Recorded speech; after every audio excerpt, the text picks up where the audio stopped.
राम राम जी सभी भाई बहनों को। मैं हूं बाबा रामदास और आप देख रहे हैं बाबा की खरी खोटी। आज मेरे लिए बड़ा सौभाग्य का विषय है कि मेरे चैनल पे वरिष्ठ पत्रकार, टिप्पणीकार ओमकार चौधरी सर पधारे हैं। आपका एक बहुत ही शानदार, बहुत बहुत अत्यधिक लोकप्रिय आपका यूट्यूब चैनल है, ओमकार चौधरी नेटवर्क। सर, इसके अलावा आपका एक और भी है ना? आपके 2 या जी 3 हाँ, जी टोटल हाँ। दो यूट्यूब दो चैनल्स हैं। चैनल हैं, एक ओशियन नेटवर्क और एक ओमकार चौधरी शो। जी, जी जी। तो आज गुरुजी स्वागत है आपका चैनल पे। बहुत स्वागत आपका भी, अभिनंदन आपका, आपके सभी दर्शकों का। गुरुजी, जब दिल्ली का चुनाव अभियान शुरू हुआ तो कांग्रेस बहुत जोर शोर से मैदान में उतरी थी और एक बार तो लगा कि बिल्कुल इस बार तो कुछ करके दिखाएगी कांग्रेस। पर फिर ऐसे खबरें आई कि केजरीवाल ने सभी इंडिया अलायंस के घटक दलों के नेताओं को फोन किया कि अरे भैया, कांग्रेस को मना करो, अगर इस तरह वो हमारे वोट काटेंगे, चुनाव लड़ेंगे तो मोदी जीत जाएगा। और अब फिर पता नहीं क्या हुआ, ऐसी खबरें हैं दिल्ली से कि कांग्रेस हाईकमांड शिथिल हो गया है। गुरुजी, आपके पास क्या है? आप जरा इस पे टिप्पणी कीजिए। आप बताइए एक्चुअली रिपोर्ट क्या है। देखिए, 2020 के विधानसभा चुनाव में भी एग्जैक्टली यही हुआ था जो आप कह रहे हैं। सभी प्रत्याशियों के नॉमिनेशन दाखिल किए गए थे। भाई बहन ने एक रोड शो भी किया था छोटा सा। उसके बाद दोनों पलट करके वापस नहीं आए थे। 2020 में भी यही सब इनके दिमाग में था कि अगर हम ताकत से लड़े और मुस्लिम वोट बट गए और दूसरे वोट भी बट गए तो अरविंद केजरीवाल चुनाव हार जाएंगे, हम तो नहीं जीत पाएंगे पर भारतीय जनता पार्टी चुनाव जीत जाएगी, वो दिल्ली की सत्ता में आ जाएगी। और उसका नतीजा आप भी जानते हैं। आप तो राजनीति के मर्मज्ञ हैं और सारी घटनाक्रम पर नज़र रखते हैं। 2020 में अरविंद केजरीवाल की पार्टी का तो वोट शेयर चला गया 54% से भी ऊपर और कांग्रेस का 4.3 रह गया। और खाता ना उसका 2015 में खुला था ना 2020 में खुला। इस बार कांग्रेस को बुद्धि आ गई है। कांग्रेस की समझ में ये बात आ गई है कि चाहे दिल्ली हो, जहां शीला दीक्षित के 15 साल के शासन का अंत अरविंद केजरीवाल की पार्टी ने किया था, चाहे पंजाब हो, जहां अमरिंदर सिंह और चरणजीत चन्नी के नेतृत्व वाली कांग्रेस पार्टियों का सोपड़ा साफ हो गया और आम आदमी पार्टी की वहां सरकार बन गई, गुजरात हो, जहां जितनी आम आदमी पार्टी आगे बढ़ी है उतनी ही कांग्रेस घटी है, हरियाणा हो, दूसरी जगह हो, जहां जहां आम आदमी पार्टी आगे बढ़ रही है वो कांग्रेस की कीमत पर आगे बढ़ रही है। तो दिल्ली में और दिल्ली के साथ साथ पूरे देश में, मैं तो 3-4 दिन से आंकड़ों में ही लगा हुआ था। मैं अलग अलग राज्यों में देख रहा था कि कांग्रेस खड़ी कहाँ है। ये जो नफरत के बाजार में मोहब्बत की दुकान सजाए बैठे हैं राहुल गांधी, तो मैं ये देख रहा था इनकी दुकान में कुछ सौदा बचा भी है कि नहीं बचा है। तो मैं तो सारे राज्यों में घूम आया, मैंने देख लिया कि बहुत सारे राज्यों से तो कांग्रेस का बोरिया बिस्तर गोल हो चुका है, खत्म हो चुकी है वो, ऑलमोस्ट कुछ बचा नहीं है। जिस राज्य में आपके पास 40% प्लस वोट शेयर था, दिल्ली में, उसमें अगर आप 13-14 साल के भीतर 4.3% वोट शेयर पर आ जाते हैं और आपका करीब करीब 35.5% वोट खिसक जाता है आम आदमी पार्टी की तरफ, तो जो गलती इन्होंने 2020 में की थी वो ये 2024 में नहीं दोहराना चाहते हैं। इसलिए जो आपने कहा कि शुरू में अजय माकन भी बहुत एग्रेसिव दिखाई दे रहे थे, संदीप दीक्षित भी, जब अलका लांबा की उम्मीदवारी घोषित हुई कालकाजी सीट से आतिशी मारलेना के खिलाफ, वो भी वोकल दिखाई दी और बीच में थोड़ा चुप हो गए। और अब फिर से जब हम बात कर रहे हैं तो सीलमपुर में आज राहुल गांधी की एक सभा है। सीलमपुर में ही क्यों चुना है वो अपने आप में बहस का विषय है, लेकिन एक सभा है और राहुल गांधी ये संदेश और संकेत देना चाहते हैं कि हम इस बार घर बैठने वाले नहीं हैं। कांग्रेस की समझ में ये भी आ रहा है कि ममता बनर्जी, अखिलेश यादव और उद्धव ठाकरे, इन तीन ने तो सीधे सीधे कांग्रेस की पीठ में छुरा भोंकते हुए अरविंद केजरीवाल को समर्थन का ऐलान दिल्ली में कर दिया है। और जो बाकी के क्षेत्रीय दल हैं, जो एक्चुअल में कांग्रेस की ही कॉस्ट पर कांग्रेस को ही खत्म करके आगे बढ़े हैं, तो वो भी नहीं चाहते हैं कि राहुल गांधी की जो एरोगेंस पार्लियामेंट के भीतर, पार्लियामेंट के बाहर, देश के भीतर और देश के बाहर देखने को उनको मिली है, कांग्रेस इससे आगे बढ़े। यानी जो 99 सीटें आ गई, कांग्रेस को तो फायदा हो गया इंडी अलायंस के बनने का, लेकिन अखिलेश यादव को छोड़ करके बाकी किसी और को फायदा नहीं हुआ है इंडी अलायंस के गठन का। तो अब एक तो इंडी अलायंस जो है, मुझे लगता है कि अपने अंतिम दौर से गुजर रहा है। और जो मेरी सूचना है, ममता बनर्जी के नेतृत्व में एक तीसरे मोर्चे का गठन होगा। उसमें अखिलेश यादव, उद्धव ठाकरे, शरद पवार, ये सब रहेंगे। शरद पवार की अपनी राजनीतिक मजबूरियां महाराष्ट्र में हो सकती हैं, लेकिन बाकी दलों की उतनी नहीं है। तो एक थर्ड फ्रंट की जो है संभावना मुझे लग रही है कि अब नहीं, 6 महीने भीतर, 6 महीने के बाद या उसके बाद जो है इसका गठन होगा। हो सकता है कि अगले लोकसभा चुनाव से 1-2 साल पहले हो जाए, लेकिन वो होगा। लेकिन कांग्रेस की लीडरशिप अब किसी को भी स्वीकार है नहीं, और कांग्रेस नेतृत्व ने ये जान लिया है कि हम अगर अपने पैरों पर खड़े नहीं हुए, अपने घर को फूंक करके अगर हम पड़ोसी के घर में उजाला करते रहे, तो ये खेल ज्यादा दिन तक चलेगा नहीं, हम खुद ही भस्म हो जाएंगे। हमारी सारी प्रॉपर्टी जो भी थोड़ा बहुत बचा हुआ है वो भी खत्म हो जाएगी। इसलिए मेरे पास जो सूचना है वो ये है कि इस बार दिल्ली में ये लोग जो भी इनकी बची खुची ताकत है उसी के हिसाब से चुनाव लड़ने जा रहे हैं। और अरविंद केजरीवाल के खेमे में जो एक हड़कंप, एक असुरक्षा का भाव दिखाई दे रहा है, हड़बड़ाहट दिखाई दे रही है, उसकी बड़ी वजह ये भी है। अरविंद केजरीवाल बहुत अच्छे तरीके से जानते हैं कि भारतीय जनता पार्टी ने तो जितनी घेराबंदी, मोर्चेबंदी, पेशबंदी करनी थी वो कर चुकी है ऑलरेडी। और जिस तरीके से बीजेपी का आईटी सेल जो है उसको पूरी तरीके से एक्सपोज कर रहा है। अभी सीईसी की बैठक में प्रधानमंत्री नरेंद्र मोदी ने भी कहा है कि दिल्ली की जनता का भरोसा भारतीय जनता पार्टी में बढ़ रहा है इस बार। लेकिन अभी इनके झूठों को और बेनकाब करना है और ज्यादा एक्सपोज करना है, तो बीजेपी पूरी ताकत लगा रही है। कांग्रेस ने भी अगर ताकत लगाई तो अरविंद केजरीवाल का सोपड़ा साफ होने में देर नहीं लगेगी। मैं सोपड़ा साफ का शब्द का प्रयोग कर रहा हूं बाबा जी, जानबूझ करके कर रहा हूं, सोच समझ करके कर रहा हूं। अरविंद केजरीवाल ऑलरेडी दिल्ली का चुनाव हारे बैठे हैं। वो हार को जीत में बदलने के लिए ही रोज रोज नए बखेड़े खड़े कर रहे हैं, नए नए मुद्दे लेकर के आ रहे हैं। उनकी और उनके संगी साथियों की बौखलाहट साफ साफ दिखाई दे रही है। अच्छा सर, ये भी बीच में खबर आई थी कि अरविंद केजरीवाल 2 सीटों से चुनाव लड़ सकते हैं और वो अपनी नई दिल्ली वाली सीट से बहुत ज्यादा असुरक्षित महसूस कर रहे हैं और उनके हारने की प्रबल संभावना है, इसलिए वो दूसरी सीट भी खोज रहे हैं। तो अभी तक तो उन्होंने दूसरी सीट से लड़ने का ऐलान तो किया नहीं है, या जिस दिन वो दूसरी सीट से लड़ने का ऐलान करेंगे उसी दिन आम आदमी पार्टी चुनाव हार चुकी होगी, उसी दिन हार गई होगी।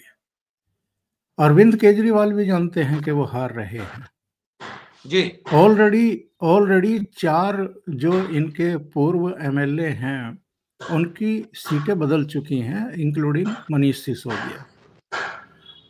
अगर अरविंद केजरीवाल ने भी अपनी सीट बदली या दूसरी सीट से लड़ने का फैसला कर लिया तो आम आदमी पार्टी उसी दिन चुनाव हार जाएगी। नैरेटिव में ही चुनाव जीते या हारे जाते हैं, अगर ये मैसेज चला गया कि साहब अरविंद केजरीवाल डरे हुए हैं नई दिल्ली सीट से, हार के डर से, तो फिर तो सारी पार्टी ही हार जाएगी। इसलिए अरविंद केजरीवाल बहुत बुरी तरीके से फंस गए हैं। वो जो फैसला लिया है नई दिल्ली सीट से लड़ने का, उनको इस बात का अंदाजा नहीं था कि भारतीय जनता पार्टी साहब सिंह वर्मा के बेटे को ले आएगी और कांग्रेस पार्टी शीला दीक्षित के बेटे को ले आएगी। दो दो पूर्व मुख्यमंत्रियों के बेटे उनको चुनौती दे रहे हैं। संदीप दीक्षित अपना 2013 का बदला लेना चाहते हैं, क्योंकि उनकी मां के बारे में इन्होंने बहुत गलत दुष्प्रचार किए थे, उनके ऊपर भ्रष्टाचार के आरोप लगाए थे। उनके घर में 12-12 एसी काम कर रहे हैं, उनके तो टॉयलेट में भी एसी लगा हुआ है। इसलिए आपने देखा होगा कि संदीप दीक्षित की जो पहली प्रेस कॉन्फ्रेंस थी, उसमें उन्होंने इनके शीश महल के एसीज का जिक्र किया था और इन पर बहुत बड़े अटैक किए थे। ये भी कहा था कि ये भ्रष्टाचारी बताते थे।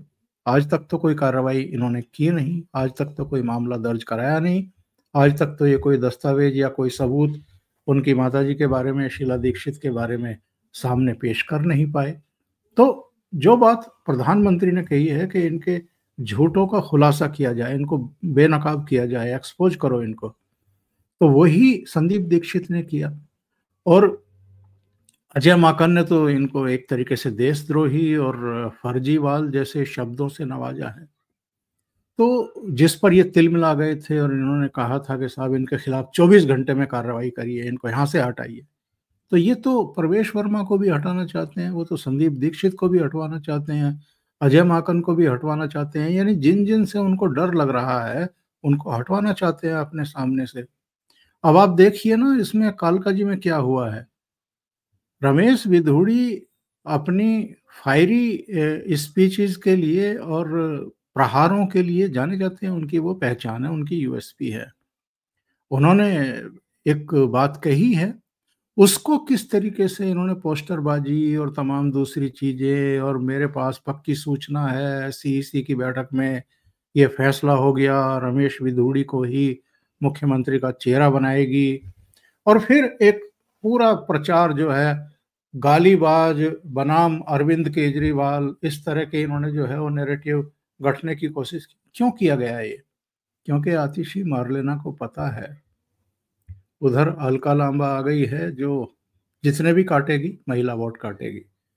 दूसरी बात यह है कि रमेश विधुड़ी बहुत तगड़े और बहुत ही कद्दावर बीजेपी के कैंडिडेट हैं और वो हमले करना जानते हैं, वो नैरेटिव सेट करना जानते हैं।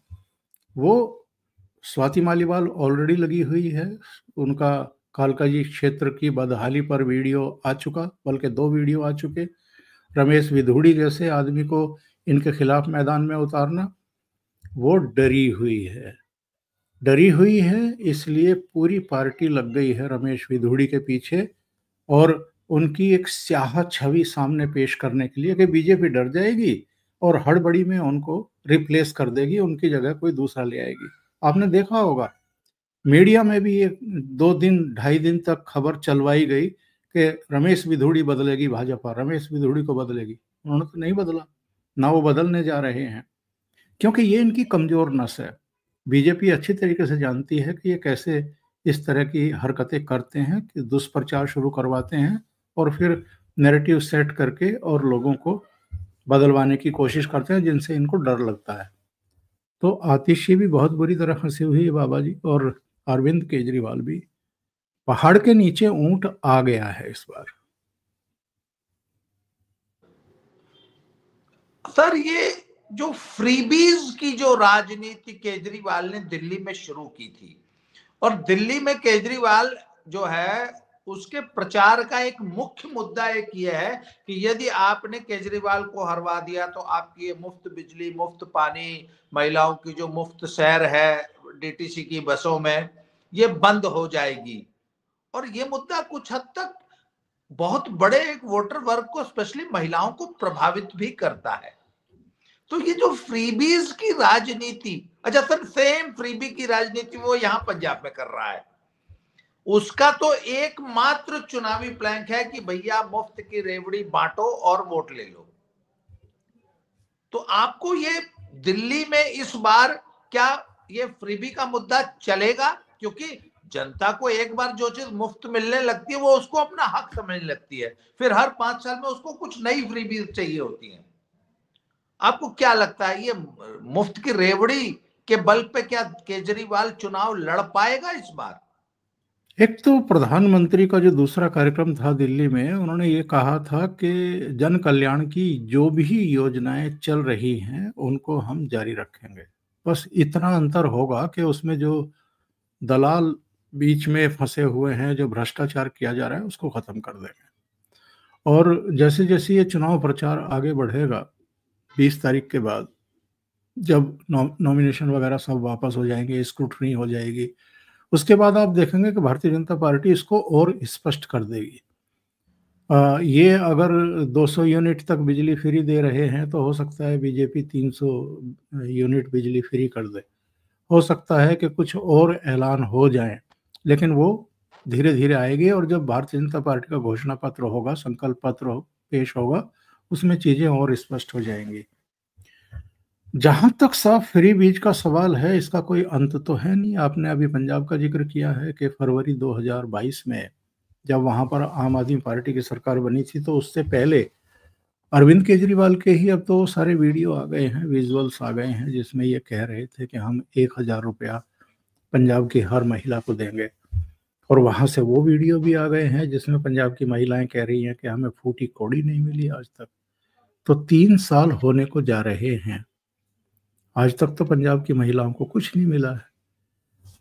हम एक बात ना भूलें बाबा जी कि जो दिल्ली में पंजाबी समुदाय है, यानी सिख परिवार हैं या नॉन सिख भी हैं, उनकी बहुत बड़ी संख्या में पंजाब में रिश्तेदारियां हैं। और वो पंजाब से फीडबैक लेते रहते हैं। उनकी डे बाय डे जो है बातचीत आपस में होती रहती है, रिश्तेदारों में बातचीत होती ही रहती है। तो वहाँ इन्होंने क्या जो है कर रखा है, इसकी जानकारी दिल्ली के भी इस समुदाय को मिल रही है जिनकी पंजाब में रिश्तेदारियां हैं। तो ऐसा तो है नहीं कि वो अनभिज्ञ हैं। और इस बार एक्चुअल में जितना एक्सपोज ये आदमी हुआ है, भ्रष्टाचार के जो केसेस लगे हुए हैं, एक आध नहीं साहब, 7-8 केसों की तो इस समय अलग अलग एजेंसियां जांच पड़ताल कर रही हैं, जिनमें आपके ये शराब घोटाला तो है ही, बस खरीद घोटाला है, बस में पैनिक बटन घोटाला है, और बसों को जो वर्कशॉप में जाना था उनकी मरम्मत वाला जो टेंडर, उसका उसका घोटाला है, एडवर्टाइजमेंट का घोटाला है, जलकल विभाग का करीब 78,000 करोड़ का घोटाला है। बहुत सारे घोटाले हैं। तो लोगों को लग रहा है कि यार ये लंदन और पेरिस बनाने की बात कर रहा था और हमें हर तरह की सुविधाएं देने की बात कर रहा था, बच्चों के सिर की कसम खा रहा था, सिक्योरिटी नहीं लूंगा, बड़े घर में नहीं रहूंगा, इसने 54 करोड़ में जो है शीश महल खड़ा कर दिया। उसकी भी सीएजी रिपोर्ट आ गई, शराब घोटाले की भी सीएजी रिपोर्ट आ गई। शराब घोटाले में तो सरकारी खजाने को ही करीब 2026 करोड़ रुपए का नुकसान हुआ है, 2000 करोड़ का नुकसान हुआ है खजाने को।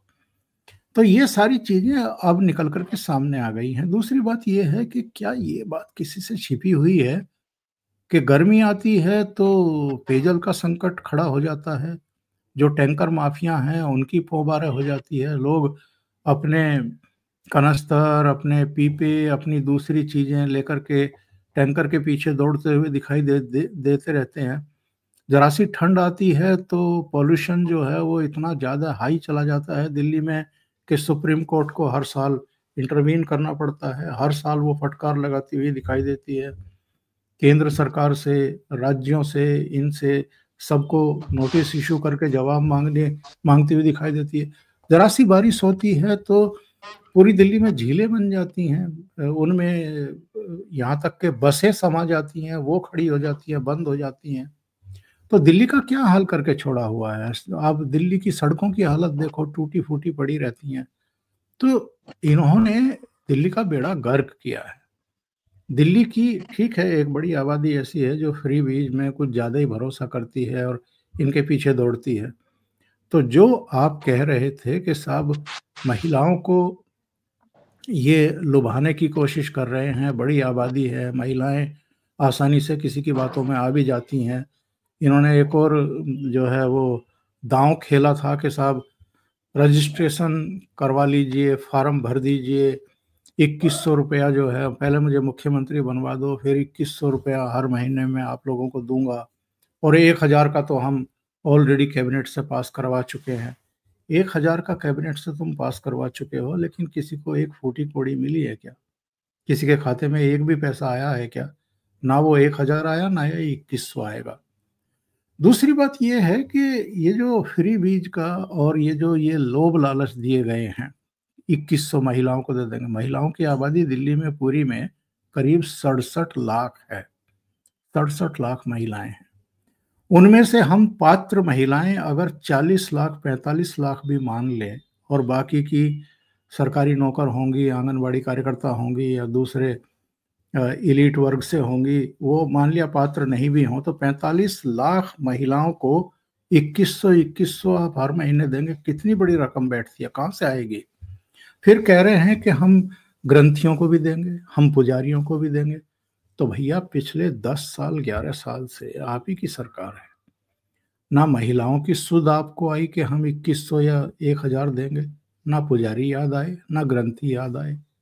इसीलिए मैं कह रहा हूं, ये जो वैष्णो देवी के दर्शन करने पहुंच रहे हैं पत्नी के साथ, तिरुपति बालाजी के मंदिर जा रहे हैं, या अयोध्या में भगवान राम को मत्था टेकने पहुंच रहे हैं, या यहाँ पुजारी ग्रंथी सारे याद आ रहे हैं, ये क्यों आ रहे हैं इनको? क्योंकि इनको नानी याद आ गई है इस चुनाव में, और इनको लग रहा है कि जितने हाथ पैर मार सकते हैं, जितने प्रयास कर सकते हैं, जितना रायता फैला सकते हैं, सारा करके देख लो अगर जान बच जाए। लेकिन इस बार ये ऐसे राजनीतिक भंवर में फंसे हैं, वहां से निकलना इनके लिए बहुत मुश्किल है, बेहद चुनौतीपूर्ण है।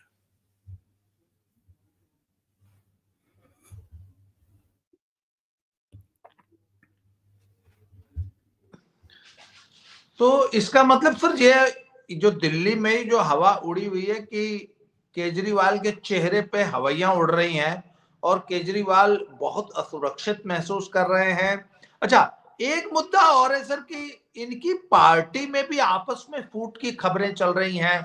मनीष सिसोदिया, संजय सिंह, आतिशी मार लेना, वो राघव चड्ढा, ये सारी की सारी टीम तो इनकी बिखर चुकी है।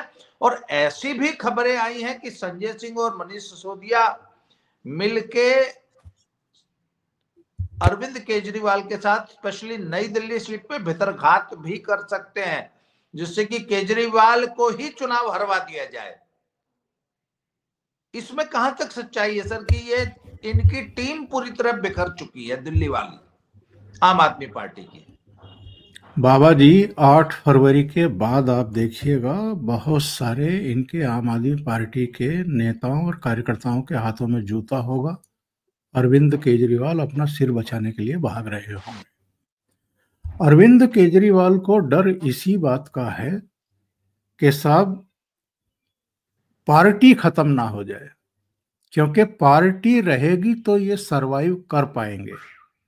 अगर पार्टी ही गई, चली गई, टूट गई, बगावत हो गई, तो फिर जो 5 साल बाद चुनाव होने वाला होगा 2030 में, उसमें लड़ेंगे कैसे, खड़े कैसे होंगे?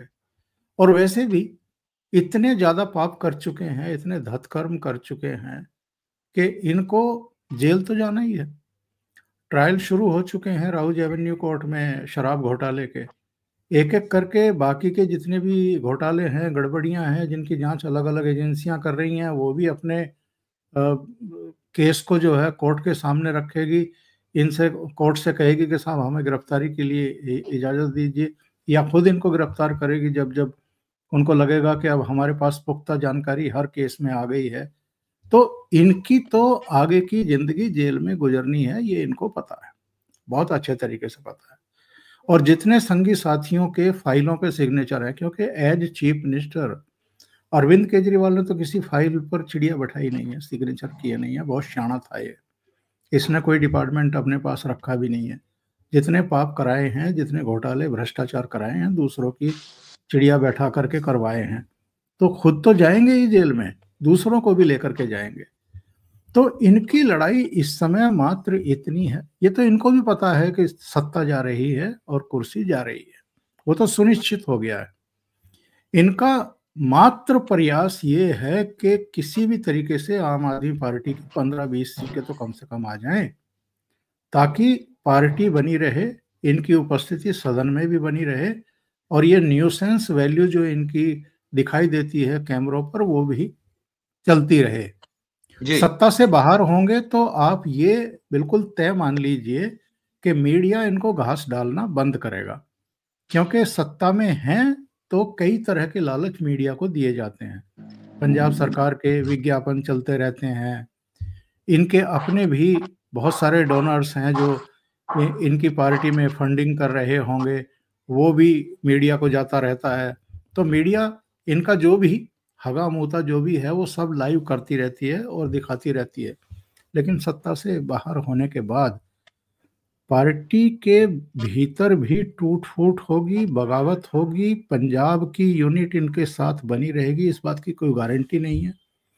भगवंत मान का जितना मिसयूज ये कर सकते थे, हालांकि भगवंत मान की अपनी भी जो राजनीतिक हैसियत है या पकड़ है, वो उसको लेकर के मैं डाउटफुल हूँ।